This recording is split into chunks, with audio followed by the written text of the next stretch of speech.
Reels கட்சி. தாவேகா வந்து ஒரு ரீல்ஸ் கட்சி அப்படின்னு எல்லா எதிர்க்கட்சிகளும் விமர்சனம் பண்றாங்க. எதிர்க்கட்சி தலைவர் உதயநிதி ஸ்டாலின் அவர்கள் கூட அந்த விமர்சனத்த முன் வச்சிருக்கிறாங்க.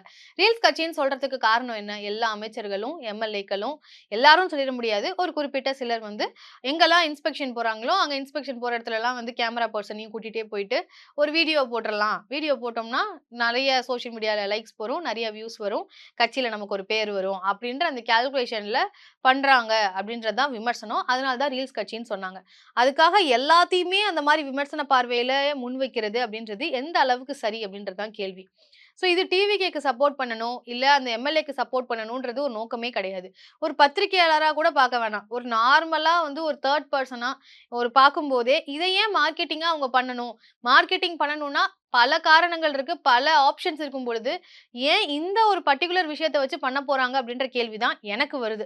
ஆனா, எக்ஸ் தளத்துல இது அப்படி இல்ல. ஒரு பெரிய டிஸ்கஷனாவே இருக்கு. பர்ட்டிகுலரா அந்த எம்.எல்.ஏவ போட்டு ரொம்பவே கார்னர் பண்ணி நெறைய கொஸ்டின்ஸ் முன் வைக்கிறத பார்க்க முடியுது. அப்யூசிவான வேர்ட்ஸும் யூஸ் பண்றதையும் பார்க்க முடியுது. நான் யார பத்தி பேசுனேன் அப்படின்னு பார்த்தீங்கன்னா, திருவிக நகர் எம்.எல்.ஏ பல்லவி அவர்கள பத்தி தான் பேசுறேன். டிவிகேவினுடைய பெண் வேட்பாளராக இவங்க களமிறக்கப்பட்டு வென்றிருந்தாங்க. முதல்ல டிவிகேல இருந்து வெற்றி அப்படின்னு வந்ததே இவங்களுடைய தொகுதியில டிவிகே எம்.எல்.ஏ டிவிகேவினுடைய பல்லவி வெற்றி அப்படின்ற மாரி தான் ஃபர்ஸ்ட் செய்தியே வந்துச்சு. அப்பவே இவங்க பிரெக்னன்ட்டா இருந்தாங்க. அப்போ நெறைய விமர்சனங்களும் இவங்க மேல வர ஆரம்பிச்சது. ஏன்னா, ஆம்ஸ்ட்ராங் அவர்களுடைய மனைவி மேல இவங்க வச்ச விமர்சனங்கள் எல்லாம் பெரிய அளவு பேசப்பட்டுச்சு. பல்லவி அவர்கள் மேல நெறைய கான்ட்ரோவர்சியலான ஒரு பார்வை அப்ப இருந்தே இருக்கு. ஆனா, இப்போ என்ன கொஸ்டின் அப்படின்னு பார்த்தீங்கன்னா, அவங்க பிரெக்னன்ட்டா இருந்து ஒரு டெலிவரி கொடுத்ததுக்கு அப்புறமா, அவங்களுடைய குழந்தை வந்து பொறந்திருக்கக்கூடிய இந்த சூழல்ல, எல்லா இடத்துக்கும் குழந்தைய தூக்கிட்டே வராங்க. ஒரு சிம்பத்தி வந்து கிரியேட் பண்றாங்க. எந்த அரசு நிகழ்ச்சிகளுக்கு போனாலும் அவங்க குழந்தையோட வராங்க. பார்ட்டி நிர்வாகங்கள் மீட்டிங்கள் வச்சாலும் அங்கேயும் குழந்தையோட வராங்க. எல்லா இடத்துக்கும் குழந்தைய தூக்கிட்டு ஒரு சிம்பத்தி கிரியேட் பண்ணி மார்க்கெட்டிங் பண்ணிக்கிறாங்கன்னு சொல்றாங்க. ஆனா இத பார்க்கறதுக்கு எனக்கு அந்த மாரி தோணல. நெறைய பேருக்கு அந்த மாரி தோன்றத என்னால எக்ஸலத்துல பார்க்க முடியுது. நான் இத அப்படி பார்க்கவே இல்ல. நான் விமர்சனங்கள் வைக்கணும் அப்படின்னா, நியாயமான இருக்கிற பட்சத்துல யார் வேணாலும் அத கேள்வி கேட்கலாம். ஆனா இத பார்க்கும்போது ஏன் இத அப்படி பார்க்கணும் அப்படின்னு தான் தோணுது. மார்க்கெட்டிங்க்கு தான் பெருசா அவங்க கட்சியினுடைய தலைவரே வந்து இருக்கிறாங்களே. விஜய் அப்படின்ற அந்த ஒரு பிராண்ட தாண்டியா ஒரு பொறந்த குழந்தைய வச்சு மார்க்கெட்டிங் பண்ணிட போறாங்க அப்படின்ற மாதிரி ஒரு கேள்வி தான் வருது. இப்போ அந்த இடத்துல வந்து ஒரு நியூ பார்ன் பேபியா இருக்கு. இப்போ அந்த அம்மாக்குன்னு சில ரெஸ்பான்சிபிலிட்டீஸ் இருக்கும் தானே. அவங்கள ஒரு எம்.எல்.ஏவா பார்க்காம ஒரு வொர்க்கிங் விமனா பார்த்தீங்கன்னா, அவங்களால வேற என்ன செய்ய முடியும் அப்படின்றது தான். இப்போ நெறைய பிரைவேட் கம்பெனிஸ்லலாம் பார்த்தீங்கன்னா, பெருசா மேட்டர்னிட்டி லீவே வந்து இருக்காது. பொதுவா 6 மாசம் குடுப்பாங்க. கவர்ன்மெண்ட்ன்னு வர்றப்போ 1 வருஷம் குடுப்பாங்க. ஆனா சில இடங்கள்ல அது கூட வந்து இருக்காது. அந்த மாதிரி இருக்கிறது எப்படி சரி அப்படின்ற கேள்வி எழுப்பிட்டு இருக்காங்க. அப்படி இருக்கக்கூடிய சூழல்ல இவங்களுக்கு ஒரு பப்ளிக் ஃபோரம்ல, பப்ளிக் சர்வீஸ்ல இவ்ளோ பெரிய ஆப்பர்ச்சுனிட்டி கிடைச்சிருக்கு. அப்போ அந்த குழந்தை பிறந்திருக்கிறது வந்து ஒரு தடையா இருக்கக்கூடாது அப்படின்றத நெறைய பேர் யோசிக்கிறது உண்டு. பொதுவா பெண்கள் யோசிப்பாங்க. எனக்கு இப்போ வந்து உடல் அளவுல நான் வந்து ஒரு விஷயத்த கோ த்ரூ பண்ணிட்டு இருக்கேன். எனக்கு ஒரு குழந்தை பொறந்திருக்கு அப்படின்றதுனாலயே, எனக்கு கூட கிடைச்ச ஒரு பணியில இருந்து நான் ஆப்சென்ட் ஆயிக்க முடியாது அப்படின்ற மாதிரி அவங்க யோசிச்சிருக்கலாம். இவ்ளோ பெரிய ஆப்பர்ச்சுனிட்டி குடுத்துருக்காங்க. தோற்கடிக்கப்பட்ட நபர்கள் யாருமே சாதாரண ஆட்கள் கிடையாது. பல வருஷம் எக்ஸ்பீரியன்ஸ் இருக்கக்கூடிய ஆட்கள்.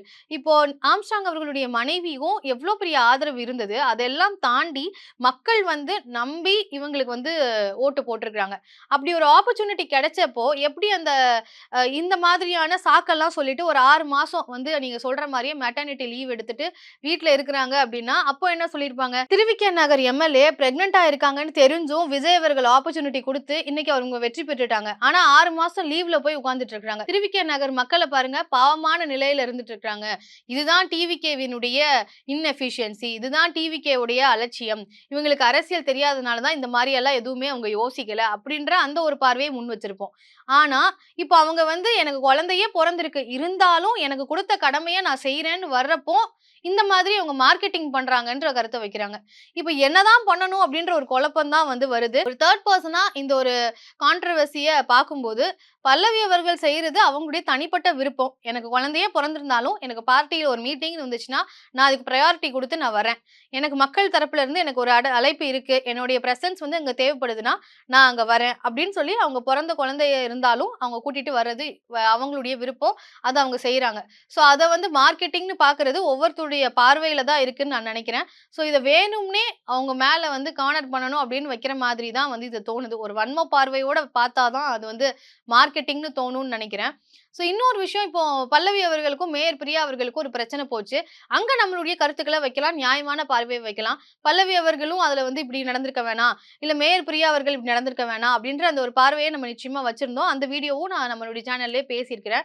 ஸோ அந்த மாதிரியான பிரச்சனைகள்ல நம்ம யார் பக்கம் வந்து சரியான ஒரு பார்வை இருக்கு அப்படின்றத நம்ம கருத்துக்கள முன்வைக்கலாம். ஆனா இந்த மாதிரி இடத்துல ஒரு பெண்ணா அவங்களால வேற என்ன செய்ய முடியும்? ஃபர்ஸ்ட் டைம் வந்து இவ்ளோ பெரிய அங்கீகாரம், ஒரு சாதாரண ஒரு ஆளுக்கு இவ்ளோ பெரிய ஒரு பொசிஷன் கிடைக்கும்போது, நான் 6 மாசம் லீவ் எடுத்துக்கிறேன்னு சொன்னா, பார்ட்டில பிரசன்ஸ் குறையும். மக்கள் மத்தியில அவங்களுடைய இருப்பு வந்து குறையும். மக்கள் அவங்க மேல இவ்ளோ பெரிய நம்பிக்கை வச்சு ஓட்டு போட்டுருக்காங்க. அப்போ அந்த நம்பிக்கை என்ன ஆறுது?